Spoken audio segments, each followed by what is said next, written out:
Hi friends, welcome to my YouTube channel. ನಾವು UPSC CSE 2023 prelims paper 1ನಲ್ಲಿ question number 26ನ ನೋಡೋಣ. Which one of the following best describes the concept of small farmer large field? Option A, resettlement of a large number of people uprooted from their countries due to war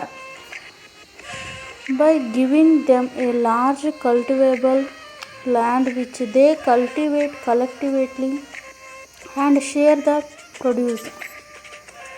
Option B, many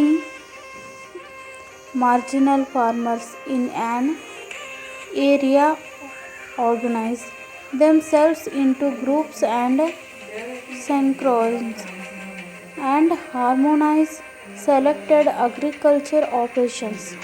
Option C, many marginal farmers in an area together make a contract with a corporate body and surrender their land to the corporate body for a fixed term for which the corporate body makes a payment of agreed amount to the farmers.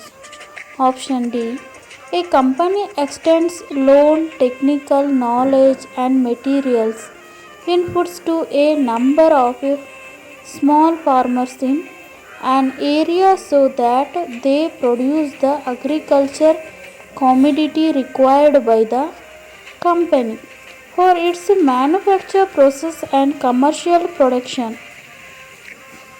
Explanation ನೋಡೋಣ.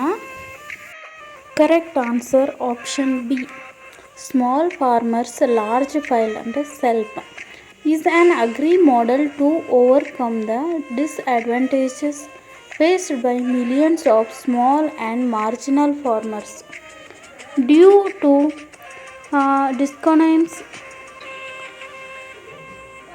diseconomies of scale and lack of a bargaining power in the supply chain.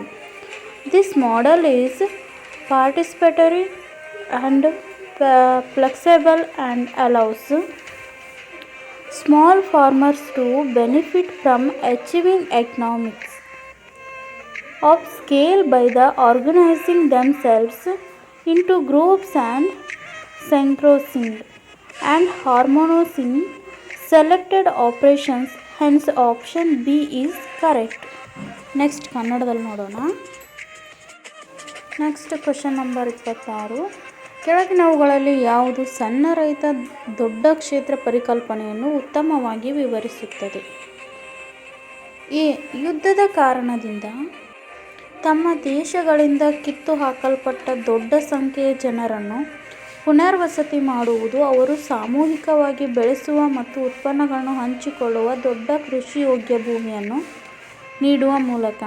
Option B, ಒಂದು ಪ್ರದೇಶದ ಅನೇಕ ಕನಿಷ್ಠ ರೈತರು ಗುಂಪುಗಳಾಗಿ ಸಂಘಟಿತರಾಗುತ್ತಾರೆ ಮತ್ತು ಸಮನ್ವಯಗೊಳಿಸುತ್ತಾರೆ ಆಯ್ದ ಕೃಷಿ ಕಾರ್ಯಾಚರಣೆಗಳು.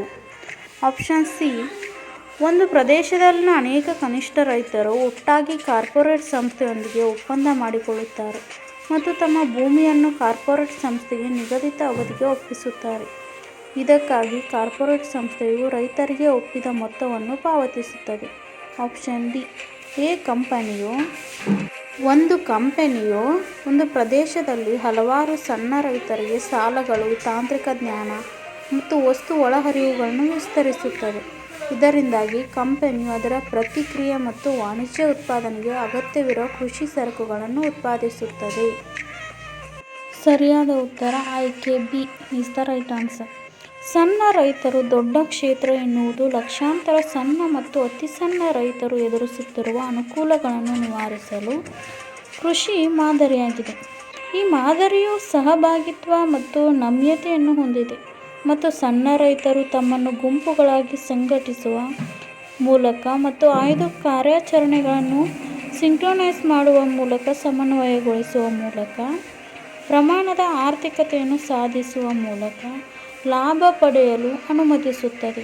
ಆದ್ದರಿಂದ ಆಯ್ಕೆ ಬಿ ಸರಿಯಾಗಿದೆ. ಅಂದರೆ option B is the right answer. Next ಕ್ವೆಶ್ಚನ್ನ ನೋಡೋಣ. Next, question number 27. Consider the following statement. The government of India provides a minimum support price for Niger seeds. 2. Niger is cultivated as a kharif crop.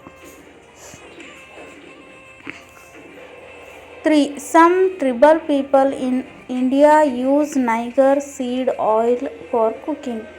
How many of the above statements are correct? Option A, only 1. Option B, only 2. Option C, all 3. Option D, none. Next, explanation ನೋಡೋಣ. ಇದಕ್ಕೆ correct answer option C, all 3. ಹೇಗಂದರೆ, the government provides MSP for the niger seeds. Hence statement 1 is correct. Niger seed is cultivated as kharif crop. Hence statement 2 is correct. The tribal population uses Niger seed oil for cooking. The press cake post oil extraction as a livestock feed and also consume the seeds as a condiment. Hence statement 3 is correct. So ನಾವು next ಕನ್ನಡದಲ್ಲಿ ಯಾವ ಥರ ಬರುತ್ತೆ ಅಂತ ನೋಡ್ತಾ ಹೋಗೋಣ. ಈ ಕೆಳಗಿನ ಹೇಳಿಕೆಗಳನ್ನು ಪರಿಗಣಿಸಿ. 1. ಭಾರತ ಸರ್ಕಾರವು ನೈಗರ್ ಗುಜೋಟಿಯಾ ಅಬೇಸಿನಿಕಾ ಬೀಜಗಳಿಗೆ ಕನಿಷ್ಠ ಬೆಂಬಲ ಬೆಲೆಯನ್ನು ಒದಗಿಸುತ್ತದೆ. 2. ನೈಜರನ್ನು ಖಾರಿಫ್ ಬೆಳೆಯಾಗಿ ಬೆಳೆಯಲಾಗುತ್ತದೆ. 3. ಭಾರತದಲ್ಲಿ ಕೆಲವು ಬುಡಕಟ್ಟು ಜನರು ನೈಗರ್ ಸೀಡ್ ಎಣ್ಣೆಯನ್ನು ಅಡುಗೆಗೆ ಬಳಸುತ್ತಾರೆ. ಮೇಲಿನ ಹೇಳಿಕೆಗಳಲ್ಲಿ ಎಷ್ಟು ಸರಿ? ಆಪ್ಷನ್ ಎ ಕೇವಲ 1, ಆಪ್ಷನ್ ಬಿ ಕೇವಲ 2, ಆಪ್ಷನ್ ಸಿ ಎಲ್ಲ 3, ಆಪ್ಷನ್ ಡಿ ಯಾವುದೂ ಇಲ್ಲ. ಇದಕ್ಕೆ ಸರಿಯಾದ ಉತ್ತರ ಆಪ್ಷನ್ ಸಿ, ಅಂದರೆ ಆಯ್ಕೆ C is the right answer. ಅಂದರೆ ಎಲ್ಲ 3 ಕೂಡ ಸರಿಯಾಗಿವೆ. ಇನ್ನು ಸರ್ಕಾರ ನೈಜರ್ ಬೀಜಗಳಿಗೆ MSP ನೀಡುತ್ತದೆ. ಆದ್ದರಿಂದ ಹೇಳಿಕೆ 1 ಸರಿಯಾಗಿದೆ. ನೈಜರ್ ಬೀಜವನ್ನು ಖಾರಿಫ್ ಬೆಳೆಯಾಗಿ ಬೆಳೆಯಲಾಗುತ್ತದೆ. ಇದು ಹೇಳಿಕೆ 2 ಕೂಡ ಸರಿಯಾಗಿದೆ. ಬುಡಕಟ್ಟು ಜನಸಂಖ್ಯೆಯು ಅಡುಗೆಗಾಗಿ ನೈಗರ್ ಸೀಡ್ ಎಣ್ಣೆಯನ್ನು ಕೂಡ ಬಳಸುತ್ತಾರೆ. ಪ್ರೆಸ್ ಕೇಕ್ ನಂತರ ಎಣ್ಣೆ ಹೊರತೆಗೆದು ಜಾನುವಾರುಗಳ ಆಹಾರವಾಗಿ ಮತ್ತು ಬೀಜಗಳನ್ನು ವ್ಯಂಜನವಾಗಿ ಸೇವಿಸುತ್ತಾರೆ. ಆದ್ದರಿಂದ ಹೇಳಿಕೆ 3 ಕೂಡ ಸರಿಯಾಗಿದೆ. So right answer is option C, all 3. ಅಂದರೆ ಆಪ್ಷನ್ ಸಿಯಲ್ಲಿ ಎಲ್ಲ 3 ಹೇಳಿಕೆಗಳು ಕೂಡ ಸರಿಯಾಗಿವೆ. ನೆಕ್ಸ್ಟ್ ಕ್ವಶನ್ ನೋಡೋಣ. Question number 28. Consider the investment in the following assets. 1. Brand recognition. 2. Inventory. 3. Intellectual property. 4. Mailing list of clients. How many of the above are considered the intangible investments? Option A, only 1. Option B, only 2. Option C, only 3. Option D, all 4. ಹೇಗಂದರೆ, the assets that cannot be touched are known as intangible assets. They are non-physical in nature and can be used for a year or more. And the list includes brand value, goodwill, and intellectual property like the trademarks, patents, and copyrights, etc. A tangible asset is an asset that has a physical substance. Examples include inventory, a building, rolling stock, manufacturing equipment or machinery, and office furniture. Hence, so option C is correct. Option C, only 3 is the right answer. Next ನೋಡೋಣ. ಈ ಕೆಳಗಿನ ಸ್ವತ್ತುಗಳಲ್ಲಿ ಹೂಡಿಕೆಗಳನ್ನು ಪರಿಗಣಿಸಿ. 1. Brand ಗುರುತಿಸುವಿಕೆ. 2. ದಾಸ್ತಾನು. 3. ಬೌದ್ಧಿಕ ಆಸ್ತಿ. 4. ಗ್ರಾಹಕರ ಮೇಲಿಂಗ್ ಪಟ್ಟಿ. ಮೇಲ್ನವುಗಳಲ್ಲಿ ಎಷ್ಟು ಅಮೂರ್ತ ಹೂಡಿಕೆ ಎಂದು ಪರಿಗಣಿಸಲಾಗುವುದು? ಆಪ್ಷನ್ ಎ ಕೇವಲ 1, ಆಪ್ಷನ್ ಬಿ ಕೇವಲ 2, ಆಪ್ಷನ್ ಸಿ ಕೇವಲ 3, ಆಪ್ಷನ್ ಡಿ ಎಲ್ಲ 4. ಇನ್ನು ಇದಕ್ಕೆ ಸರಿಯಾದ ಉತ್ತರ ಆಯ್ಕೆ ಸಿ ಕೇವಲ 3 ಸರಿಯಾಗಿದೆ. ಹೇಗೆ ಅಂದರೆ, ಮುಟ್ಟಲಾಗದ ಆಸ್ತಿಗಳು ಅಮೂರ್ತ ಆಸ್ತಿಗಳು ಎಂದು ಕರೆಯಲಾಗುತ್ತದೆ. ಅವುಗಳು ಭೌತಿಕವಲ್ಲದ ಸ್ವಭಾವವನ್ನು ಹೊಂದಿವೆ ಮತ್ತು 1 ವರ್ಷ ಅಥವಾ ಅದಕ್ಕಿಂತ ಹೆಚ್ಚು ಕಾಲ ಬಳಸಬಹುದು. ಮತ್ತು ಪಟ್ಟಿಯು ಬ್ರ್ಯಾಂಡ್ ಮೌಲ್ಯ, ಸದ್ಭಾವನೆ ಮತ್ತು ಟ್ರೇಡ್ ಮಾರ್ಕ್ಗಳು, ಪೇಟೆಂಟ್ಗಳು ಮತ್ತು ಹಕ್ಕು ಸ್ವಾಮ್ಯಗಳಂತಹ ಬೌದ್ಧಿಕ ಆಸ್ತಿಯನ್ನು ಒಳಗೊಂಡಿರುತ್ತದೆ. ಸ್ಪಷ್ಟವಾದ ಆಸ್ತಿಯು ಭೌತಿಕ ವಸ್ತುವನ್ನು ಹೊಂದಿರುವ ಆಸ್ತಿಯಾಗಿದೆ. ಉದಾಹರಣೆಗಳಲ್ಲಿ ದಾಸ್ತಾನು ಕಟ್ಟಡ, ರೋಲಿಂಗ್ ಸ್ಟಾಕ್, ಉತ್ಪಾದನಾ ಉಪಕರಣಗಳು ಅಥವಾ ಯಂತ್ರೋಪಕರಣಗಳು ಮತ್ತು ಕಚೇರಿ ಪೀಠೋಪಕರಣಗಳು ಕೂಡ ಸೇರಿವೆ. ಆದ್ದರಿಂದ ಆಯ್ಕೆ ಸಿ ಸರಿಯಾಗಿದೆ. Option C is the right answer. ಅಂದರೆ ಕೇವಲ 3 ಸರಿಯಾಗಿವೆ. Next question number 29. ಈ ಕೆಳಗಿನವುಗಳನ್ನು ಪರಿಗಣಿಸಿ. ಜನಸಂಖ್ಯಾ ಕಾರ್ಯಕ್ಷಮತೆ, ಅರಣ್ಯ ಮತ್ತು ಪರಿಸರ ವಿಜ್ಞಾನ, ಆಡಳಿತ ಸುಧಾರಣೆಗಳು, ಸ್ಥಿರ ಸರ್ಕಾರ, ತೆರಿಗೆ ಮತ್ತು ಹಣಕಾಸಿನ ಪ್ರಯತ್ನಗಳು, ಸಮತಲ ತೆರಿಗೆ ಹಂಚಿಕೆಗಾಗಿ 15ನೇ ಹಣಕಾಸು ಆಯೋಗವು ಜನಸಂಖ್ಯೆಯ ಪ್ರದೇಶ ಮತ್ತು ಆದಾಯದ ಅಂತರವನ್ನು ಹೊರತುಪಡಿಸಿ ಮೇಲಿನ ಎಷ್ಟು ಮಾನದಂಡಗಳನ್ನು ಬಳಸಿದೆ? ಆಪ್ಷನ್ ಎ ಕೇವಲ 2, ಆಪ್ಷನ್ ಬಿ ಕೇವಲ 3, ಆಪ್ಷನ್ ಸಿ ಕೇವಲ 4, ಆಪ್ಷನ್ ಡಿ ಎಲ್ಲ 5. ಸರಿಯಾದ ಉತ್ತರ ಆಯ್ಕೆ ಬಿ ಕೇವಲ 3. ಯಾವುದ್ಯಾವುದು ಅಂತ ನೋಡ್ತಾ ಹೋಗೋಣ. ಸಮತಲ ತೆರಿಗೆ ಹಂಚಿಕೆಗಾಗಿ 15ನೇ ಹಣಕಾಸು ಆಯೋಗವು ಈ ಕೆಳಗಿನ ಮಾನದಂಡಗಳನ್ನು ಬಳಸಿದೆ: ಜನಸಂಖ್ಯಾ ಪ್ರದೇಶ, ಅರಣ್ಯ ಮತ್ತು ಪರಿಸರ ವಿಜ್ಞಾನ, ಆದಾಯದ ಅಂತರ, ತೆರಿಗೆ ಮತ್ತು ಹಣಕಾಸಿನ ಪ್ರಯತ್ನಗಳು, ಜನಸಂಖ್ಯಾ ಕಾರ್ಯಕ್ಷಮತೆ. ಆದ್ದರಿಂದ ಆಯ್ಕೆ ಬಿ ಸರಿಯಾಗಿದೆ. ಸೊ ನಾವು ನೆಕ್ಸ್ಟ್ ಕ್ವಶನ್ನ ನೋಡ್ತಾ ಹೋಗೋಣ.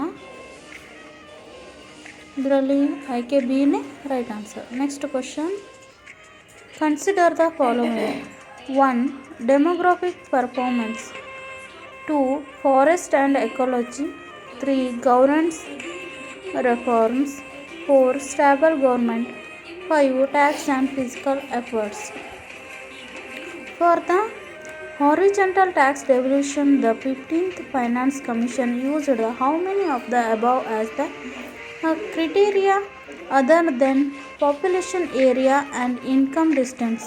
Option A only 2, option B only 3, option C only 4, option D all 5.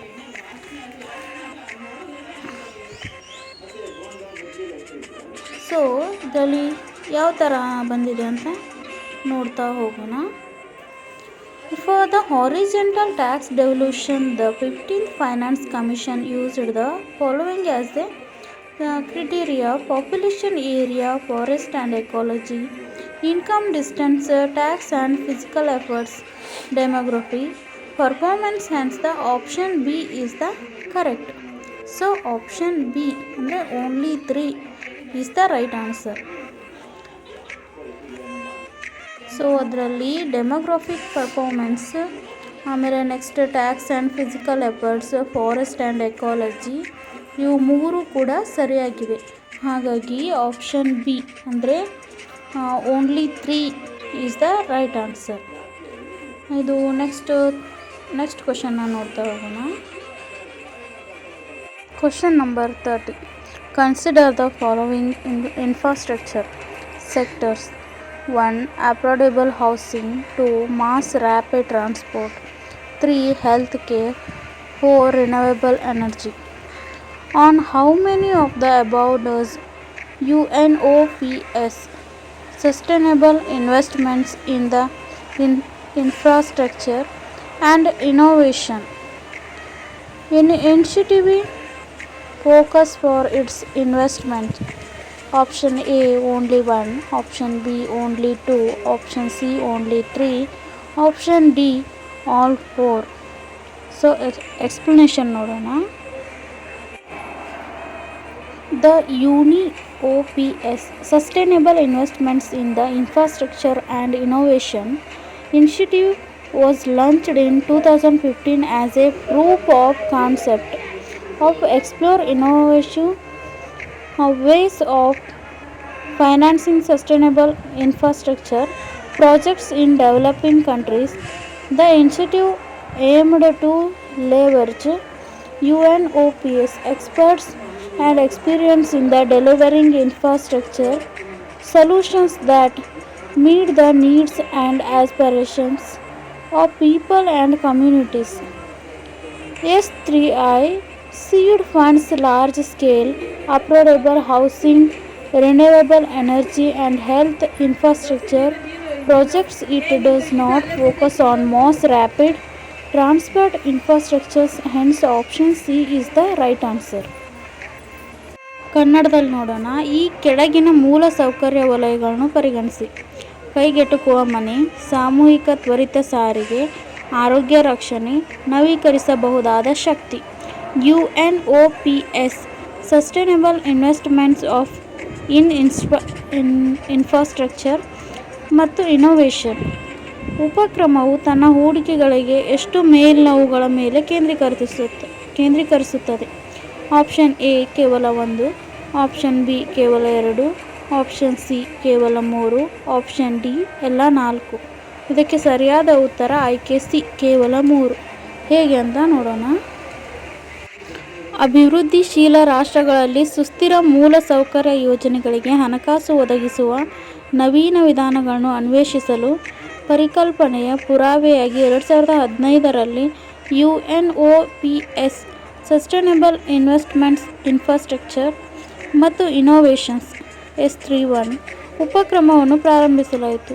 ಜನರು ಮತ್ತು ಸಮುದಾಯಗಳ ಅಗತ್ಯತೆಗಳನ್ನು ಮತ್ತು ಆಕಾಂಕ್ಷೆಗಳನ್ನು ಪೂರೈಸುವ ಮೂಲ ಸೌಕರ್ಯ ಪರಿಹಾರಗಳನ್ನು ತಲುಪಿಸುವಲ್ಲಿ UNOPS ಪರಿಣಿತಿ ಮತ್ತು ಅನುಭವವನ್ನು ಹತೋಟಿಗೆ ತರಲು ಈ ಉಪಕ್ರಮವನ್ನು ಗುರಿಯನ್ನು ಹೊಂದಿದೆ. S31 ಸೀಡ್ ಫಂಡ್ಗಳು ದೊಡ್ಡ ಪ್ರಮಾಣದ ಕೈಗೆಟುಕುವ ವಸತಿ, ನವೀಕರಿಸಬಹುದಾದ ಇಂಧನ ಮತ್ತು ಆರೋಗ್ಯ ಮೂಲಸೌಕರ್ಯ ಯೋಜನೆಗಳು. ಇದು ಸಾಮೂಹಿಕ ಕ್ಷಿಪ್ರ ಸಾರಿಗೆ ಮೂಲಸೌಕರ್ಯದ ಮೇಲೆ ಕೇಂದ್ರೀಕರಿಸುವುದಿಲ್ಲ. ಆದ್ದರಿಂದ ಆಯ್ಕೆ ಸಿ ಸರಿಯಾಗಿದೆ. ಸೊ ಫ್ರೆಂಡ್ಸ್, ಯಾರೆಲ್ಲ ವಿಡಿಯೋನ ಹೊಸದಾಗಿ ನೋಡ್ತಾ ಇದ್ದೀರಾ ಪ್ಲೀಸ್ ಸಬ್ಸ್ಕ್ರೈಬ್ ಮಾಡಿ. ಆಮೇಲೆ ಯಾರೆಲ್ಲ UPSC ತಯಾರಿ ಮಾಡ್ತಿದ್ದಾರೆ ಮತ್ತು ನಿಮ್ಮ ಫ್ರೆಂಡ್ಸಿಗೆಲ್ಲ ಶೇರ್ ಮಾಡಿ, ಲೈಕ್ ಮಾಡಿ, ಕಮೆಂಟ್ ಮಾಡಿ, ಪ್ಲೀಸ್ ಸಬ್ಸ್ಕ್ರೈಬ್ ಮಾಡಿ. ಈ ಥರ ಒಂದೊಂದೇ ಪ್ರಶ್ನೆಗಳನ್ನ ನಾವು ಸಂಪೂರ್ಣವಾಗಿ ವಿವರಣೆ ಸಮೇತ ನೋಡ್ತಾ ಹೋದರೆ ಒಂದೊಂದೇ ಪ್ರಶ್ನೆ ಅರ್ಥ ಆಗಿ ಇಡೀ ಕ್ವಶನ್ ಪೇಪರ್ ಅರ್ಥ ಆಗುತ್ತೆ. ಹಾಗೆ so thank you all. Thank you.